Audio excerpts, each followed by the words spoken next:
شلام مريم مليف طيبوثة نارا عماخ مريخات المشي وموريخ بيت خرسي شو ناط مريم يلدت آلها صلح لا بين حطاهي هاشا وشاق الموتين آمين.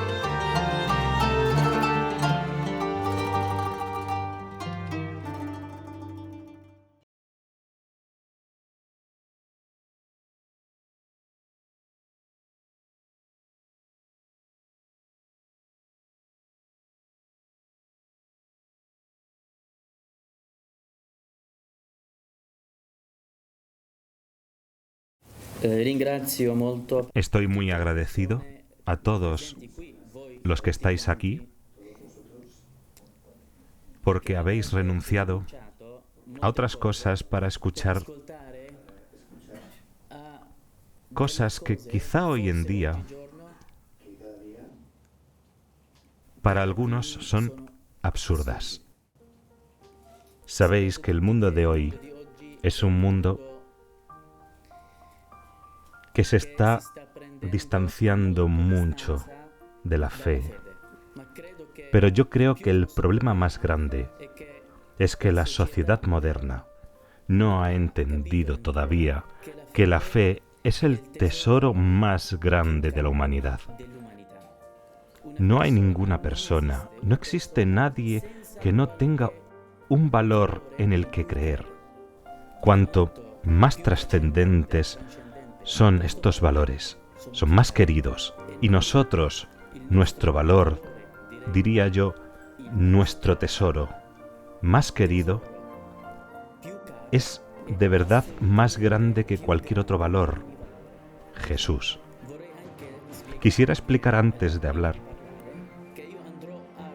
que lo que os contaré no son cuentos, ni mucho menos ideologías, sino datos concretos y reales. Y os dejo a vosotros sacar las conclusiones de lo que os voy a decir.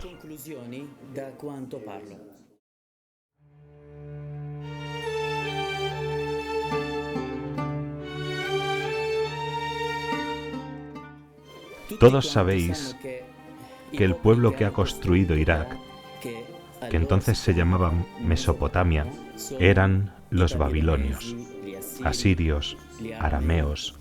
No había árabes en Mesopotamia. Este país fue evangelizado por Santo Tomás, apóstol, y sus discípulos. Desde el siglo I, rápidamente la fe se extendió y miles de millones de personas de este pueblo, babilonios, asirios, arameos, acogieron el Evangelio. El cristianismo se convirtió entonces en la religión más grande. El Islam llegó a Irak en la segunda mitad del siglo VI, con una batalla entre musulmanes árabes venidos de la península arábiga, entrando en Irak y combatiendo contra los que dominaban Irak en aquel momento, que eran los persas. Vencieron la guerra y comenzaron a practicar una política que consistía en decir a todas las religiones que no eran la musulmana que o se hacen musulmanes o pagan los impuestos o serán ejecutados. Curiosamente, hoy en día, muchos, cuando ven el ISIS, el Estado Islámico, ISIS, practicando estos mismos tres principios que acabo de decir, dicen que ellos no son musulmanes. Pero lo que vivimos hoy en Irak y tocamos con nuestras manos son los mismos principios que ya muchos años antes del ISIS teníamos. Y es el mismo tratamiento practicado hoy en día por ellos. Lo que sucede ahora no es la primera vez que sucede. Hemos tenido muchos ISIS contra los cristianos en Irak. Llevamos 15 siglos así. Esto explica el por qué el cristianismo, que era una mayoría absoluta, hoy es una pequeñísima minoría.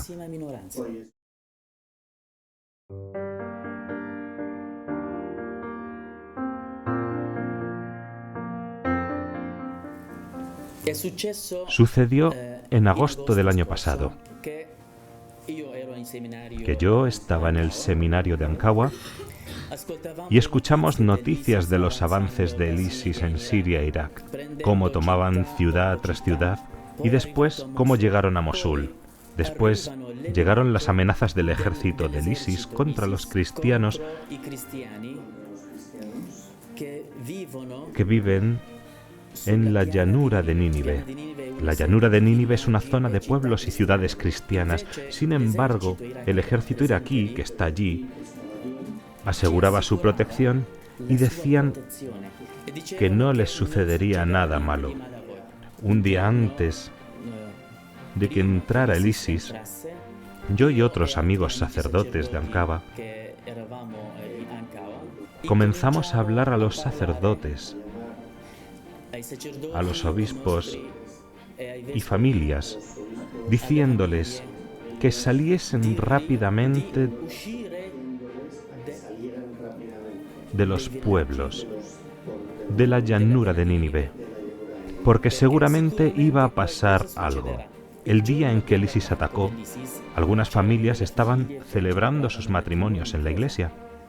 Por la tarde tenían misas y el mismo día celebraron también funerales para las familias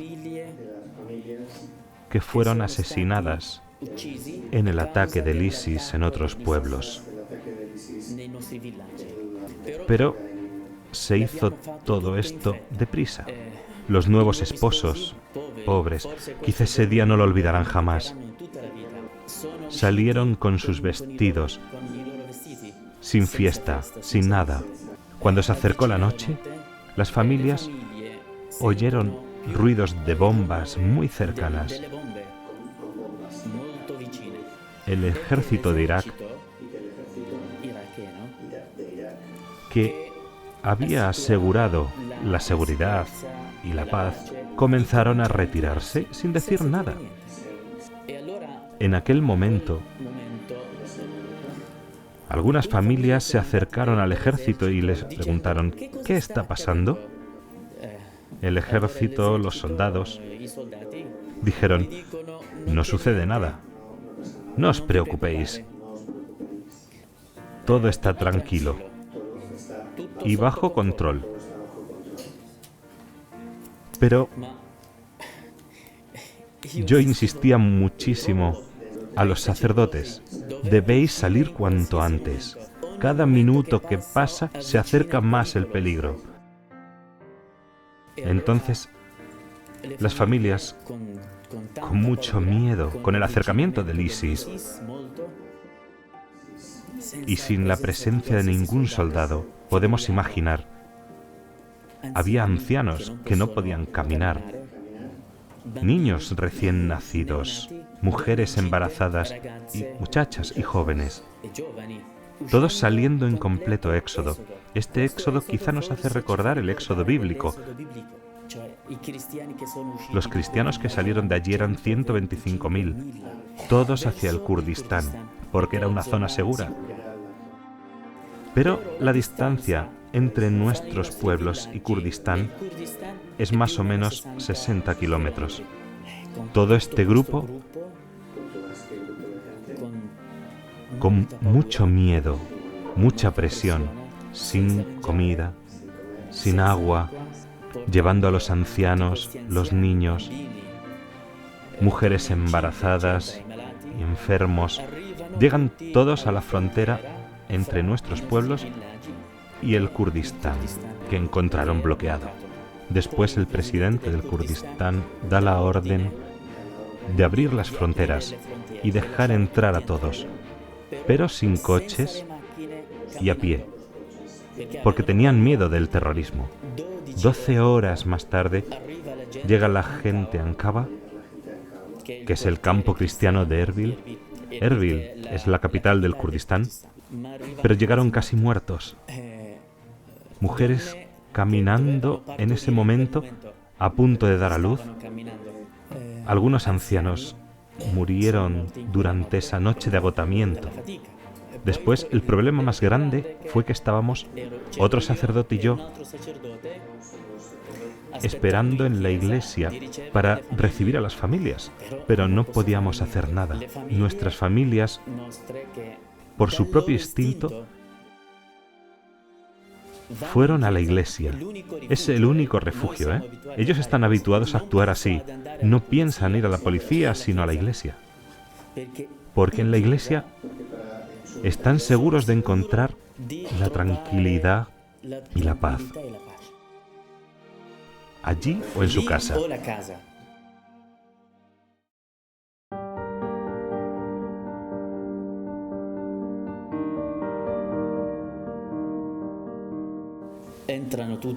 Entraron estos miles de personas a la iglesia, pero ¿qué podíamos hacer?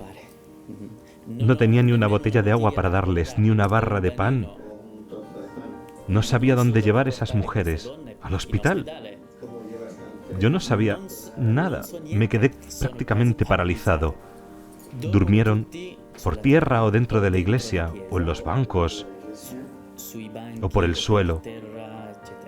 Las iglesias estaban llenísimas y algunos que no encontraron un espacio durmieron fuera, sobre la hierba.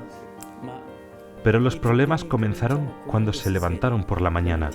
Todos estaban bajo shock por el trauma vivido. No podían creer todavía que era algo real y no un sueño. Todo lo que tenían lo perdieron. No solo dinero, documentos, vestidos, porque salieron con lo opuesto, sino que perdieron, y de esto nos damos cuenta ahora, perdimos toda nuestra historia, todo el pasado, como España, Europa, América, que en un tiempo estaban llenos de cristianos, de católicos. Nosotros también lo éramos. Habíamos recibido a los musulmanes, pero hoy nos han echado. No quieren ni siquiera que permanezcamos en nuestras casas. Por eso digo que nuestro Dios no es su Dios. Los enfermos empezaron a acudir a los sacerdotes pidiendo ayuda. Debíamos darles de comer. En aquel momento recordé la frase de Jesús cuando había 5.000 hombres. Los apóstoles van donde Jesús para decirle si le mandan a buscar algo de comer. Pero Jesús les dice, dadles vosotros de comer. ¿Y de dónde? Era la misma situación. No teníamos nada. De nada. ¿Cómo se puede satisfacer el hambre de toda esta gente? Entre los huidos, no olvidemos que había religiosos, sacerdotes, también obispos. Yo estaba en el seminario y el patriarca Caldeo, que es como la cabeza suprema del seminario, dijo que abriésemos las puertas del seminario para recibir a todos los religiosos y religiosas, los sacerdotes y obispos, en las habitaciones del seminario. Llegaron también ellos allí donde nosotros. Durmieron solo esta noche y al día siguiente empezamos a pensar, ¿qué podemos hacer? ¿Cómo podemos ayudar a esta gente?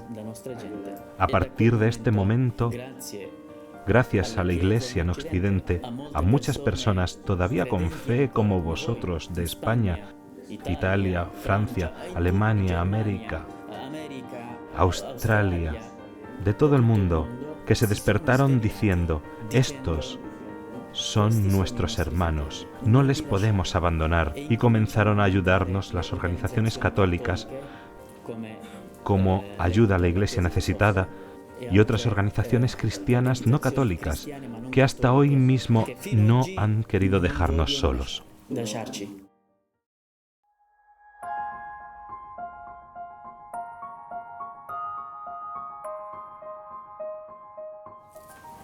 Las familias, ¿cómo han vivido la fe? En estas condiciones trágicas, yo llamo, como lo llamamos en todo Oriente y también lo llaman los patriarcas, genocidio. ¿Cómo puede una familia, padre y madre de familia, pensar en Jesús o la Sagrada Familia antes de pensar en la comida para sus hijos? De hecho, en todos los lugares donde estaban las familias, en campos públicos, en escuelas, en las aulas, en tiendas, en los garajes, o incluso los que estaban al descubierto, insistían mucho en querer celebrar la misa y rezar. Entonces, toda la ciudad se convirtió en un altar para ello. Aunque no teníamos las vestimentas,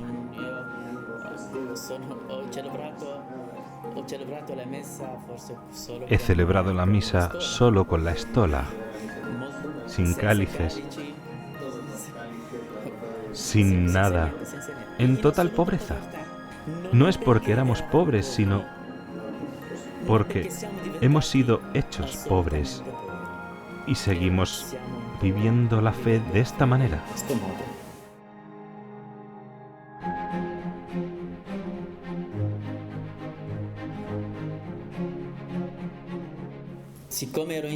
Como yo estaba en el seminario, tenía otras dificultades. Yo tenía que estar en el dispensario que levanté, tenía que estar con los seminaristas y enseñar filosofía en la facultad. Muchas veces, a la 1, a las 2, a las 3, las familias nos llamaban. Tenían alguna necesidad y no sabían dónde ir. La única referencia que tenían era o un sacerdote o una religiosa. Para mí, quizá ha sido, y todavía son, días en que he podido ver que tengo vocación. He entendido qué quiere decir ser una persona disponible y he probado ser como Jesús, no como los apóstoles, y hacer todo lo posible para dar de comer a la gente, intentando dar medicinas a los enfermos. Todo lo que fue creado para ayudar a la gente fue como una vocación a las obras de caridad. Cada uno, de una manera extraordinaria, se ha encontrado en un lugar donde ha descubierto su vocación y cómo puede ayudar a la gente. A mí me gusta la medicina, no para tomarla, pero tengo curiosidad por la medicina. Como ciencia, me gusta mucho. ¿Cómo descubrí mi vocación de servicio en la medicina en el dispensario? Fue en el segundo día después de la huida. Era un poco antes de esta hora. Yo estaba en la plaza de la iglesia junto a esta gente. Una mujer vino a mí con un niño pequeño diciendo: «Padre, tengo este niño enfermo». Era exactamente como llevaban a los enfermos a Jesús. Yo decía: ¿qué puedo hacer yo? Jesús era Dios, yo no. Pero Jesús era también hombre, ¿no? Era como yo. Este niño sufría fiebre alta, diarrea, vomitaba. Yo entendía que todo esto era por haber andado 12 horas bajo el sol, bajo un sol que quemaba, más de 52 grados, con todo el miedo y condiciones miserables. Dije antes de responder, llegó una señora detrás de mí y me dijo: «Padre, soy médico, ¿puedo intentar ver al niño?». Ella era médico y una de las que habían huido también. Fui a buscar una silla, La encontré, pero no había un lugar donde meter la silla en la iglesia. Estaba llenísima de gente. La puse fuera, en la calle. Con un móvil encendí una luz y la doctora examinó al niño. En un papel cualquiera escribió la medicina. Entonces habíamos resuelto la mitad del problema. Pero la otra mitad, ¿cómo? Peor todavía. Enseguida llegó otra mujer con otro niño. Y así se hizo una cola de enfermos. Llegó otro médico y comenzó a examinar y a escribir las recetas.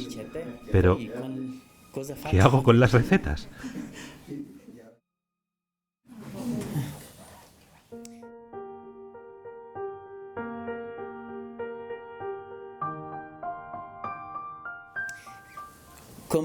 Como había una religiosa dominica, ella era también de los que había oído, la dije, hermana. Era doctora en teología y muy joven, la dije. ¿Qué hacemos? Cogimos a algunos jóvenes voluntarios y fuimos a las farmacias de esta zona, que eran todos cristianos, y mendigamos la medicina. Gracias a ellos pudimos llevar los medicamentos a todos aquellos enfermos. Entonces, en aquel momento me dije, tenemos enfermos ahora y habrá enfermos todos los días. Cada día tenemos gente que muere en el campamento, que sentados se duermen, pero no se despiertan. En 6 o 7 meses han muerto 13 religiosas dominicas. Algunas eran de edad avanzada, pero estaban bien. Sin embargo, se durmieron y no se levantaron. Dije a la hermana, tenemos que encontrar una solución. Debemos ingeniar cómo ser astutos. El día después, levantamos una tienda muy pobre y no muy grande. Allí pude llevar médicos que habían huido, con algunas sillas, enfermeros, jóvenes voluntarios, y empezamos a recibir a los enfermos. Pero, ¿quién paga la medicina? La primera vez, las farmacias nos dieron la medicina gratis, pero no podían darnos la medicina todos los días, porque ellos mismos tenían que pagarla. ¿Qué hacer? Yo hablé con Jesús. Antes de que el ISIS llegase a la llanura de Nínive, nosotros teníamos un proyecto entre manos. Entonces hablé con Jesús y le pregunté, ¿qué podemos hacer con este dinero? No podíamos llevar a cabo el proyecto porque la gente ya se había ido. Habíamos perdido esa tierra. Teníamos necesidad del dinero para este proyecto. Él me mandó el dinero a mi cuenta y comencé a comprar medicinas. Entonces empecé con nada, realmente nada, con las manos vacías.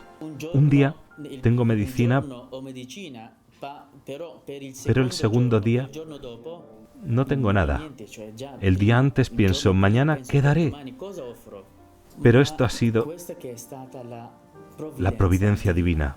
Jamás, nunca me he quedado sin medicinas.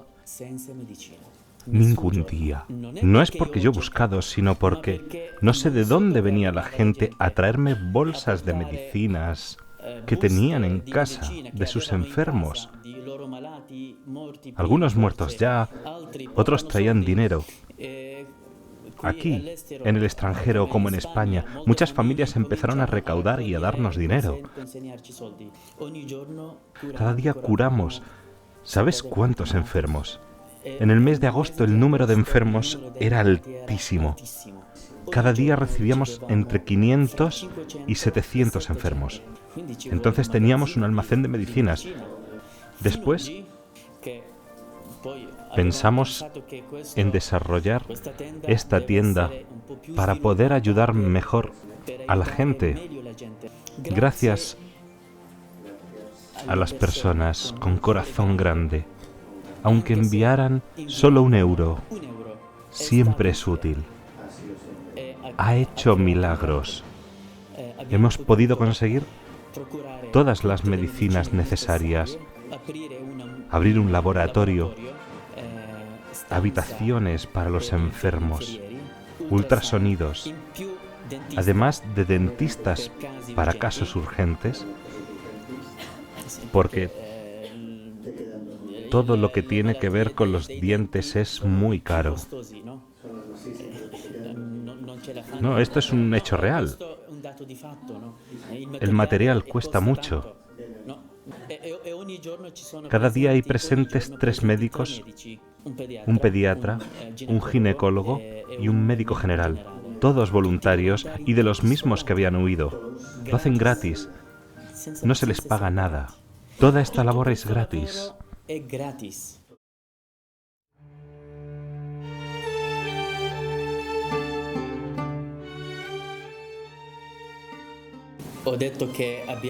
He dicho que tenemos centros para los que han huido, para nuestras familias, para todas las familias.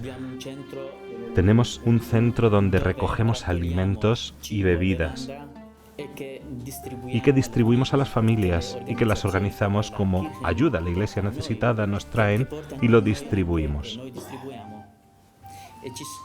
Después están también los dispensarios.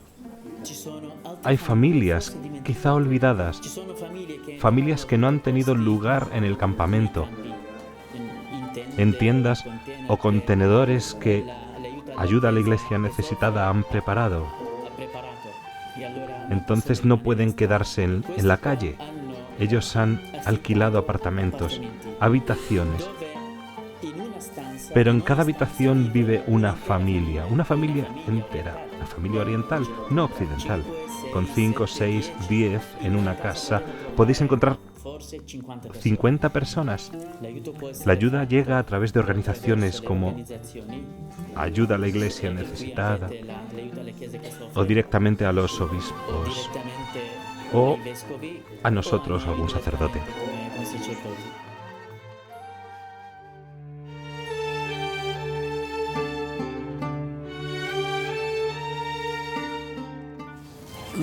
Una de las mayores dificultades que he tenido es que entre los enfermos había muchos musulmanes, aquellos que nos habían perseguido, nos habían amenazado antes que el ISIS, nos habían insultado, eran los que habían tomado nuestras casas, llegaron al dispensario y los médicos y los trabajadores se retiraban, no querían atenderlos.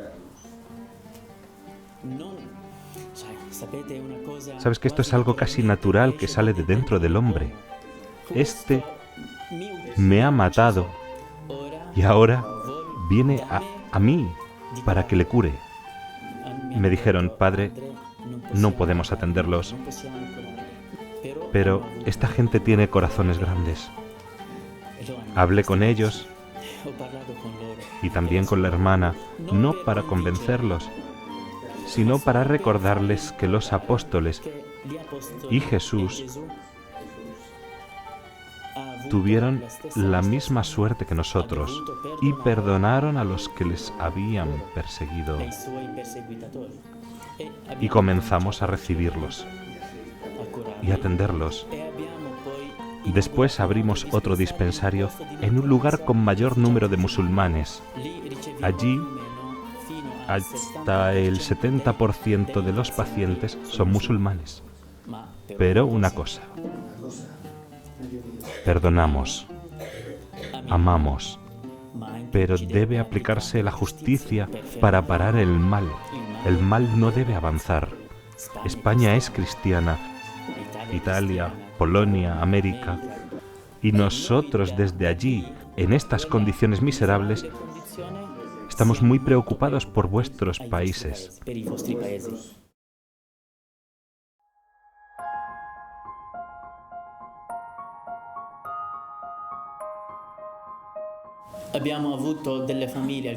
Tenemos algunas familias que no han podido huir, porque algunos eran ancianos y no oyeron los rumores avisando que había que escapar del ISIS, o no se les ha dejado salir.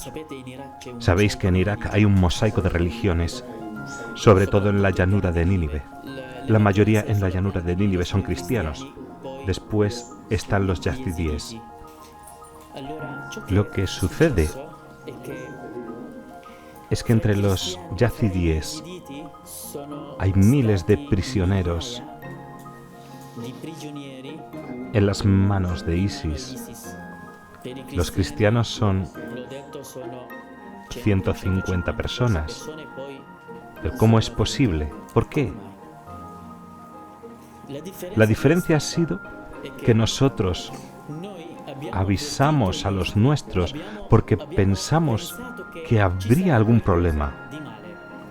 Fuimos abandonados, traicionados por el ejército de Irak, pero nos sentimos como una única familia. Debíamos todos salir. A los yazidíes nadie les había avisado. Y abandonados por el ejército, entró el ISIS tomando a miles de chicas y de mujeres que ahora son esclavas. Aquí donde vivís es muy diferente. Gracias a Dios, aquí nadie va detrás de vosotros con una espada. Nadie pone obstáculos a vuestra libertad en la fe. Donde estamos nosotros, como en ningún otro país musulmán, hay una libertad religiosa. Hago esta comparación porque me gustan mucho estos conceptos. La libertad religiosa no es la libertad de culto. Libertad religiosa quiere decir la absoluta libertad de profesar la propia fe o de cambiarla sin ninguna amenaza exterior, ningún peligro. Libertad de culto quiere decir que yo puedo celebrar la misa solo dentro de la iglesia.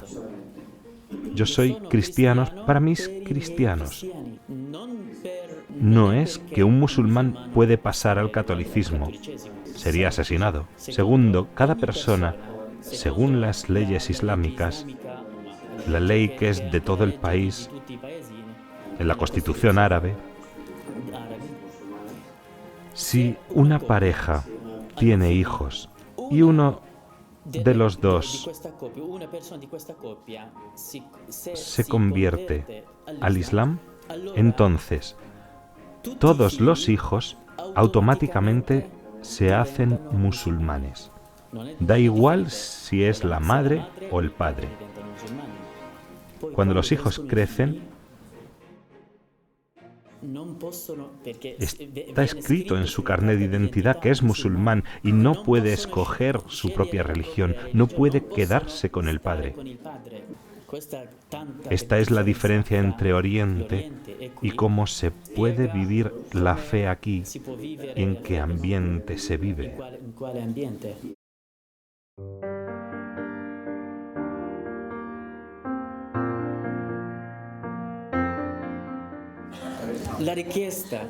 La petición oficial de los patriarcas de nuestras iglesias al Papa y a la ONU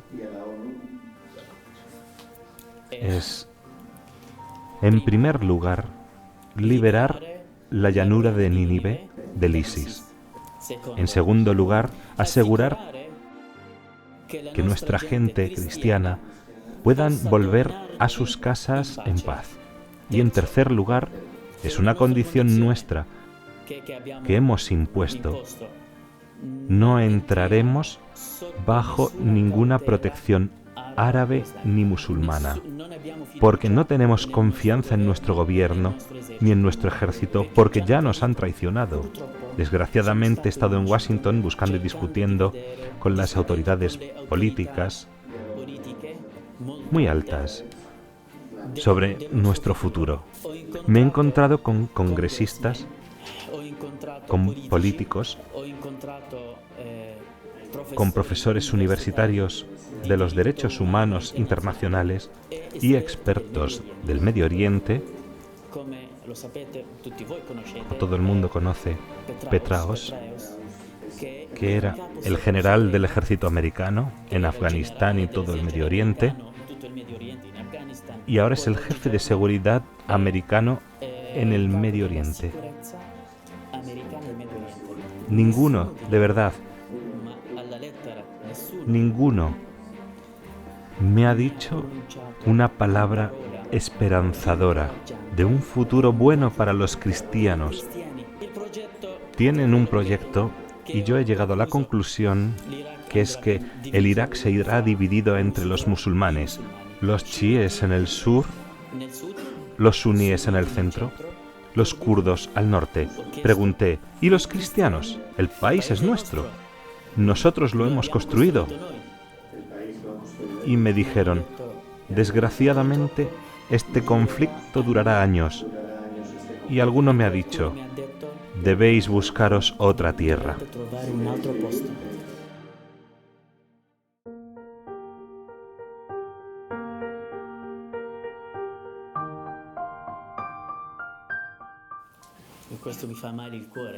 Esto de verdad me duele mucho. Los musulmanes nos matan allí y ellos huyen a Europa pidiendo refugio político. Todos los que vienen acogidos a Europa son sirios. Todos musulmanes, porque los cristianos de Irak sabemos que están como prisioneros en Líbano, Jordania y Turquía. ¿Cómo es posible que estos musulmanes sirios en estos últimos meses salgan para Europa? Todos sabemos que la guerra ha empezado ya su 5.º año. ¿Por qué no han salido antes? Surge otra pregunta. Siria, Irak, son vecinos. ¿Europa está lejos? Entre Siria y Europa está el mar Mediterráneo y Turquía. Estos llegan a Europa cruzando Turquía. Pero, ¿habéis oído a alguien decir una palabra en televisión sobre el papel que tiene Turquía en el problema que hay de refugiados? Esto de verdad me duele mucho. Ver que nosotros, que estamos muriendo allí, somos como prisioneros. La ONU ha cerrado las puertas, no nos reciben más aquí ni en ningún otro lugar. En cambio ellos sí, vienen y son acogidos. Muchos cristianos han venido antes, huían de Irak por la guerra, pero jamás ninguna autoridad, ni siquiera la Iglesia, ha abierto las parroquias o ha dicho, abramos las parroquias para recibir a las familias cristianas católicas, y ahora recibís familias que no son cristianas.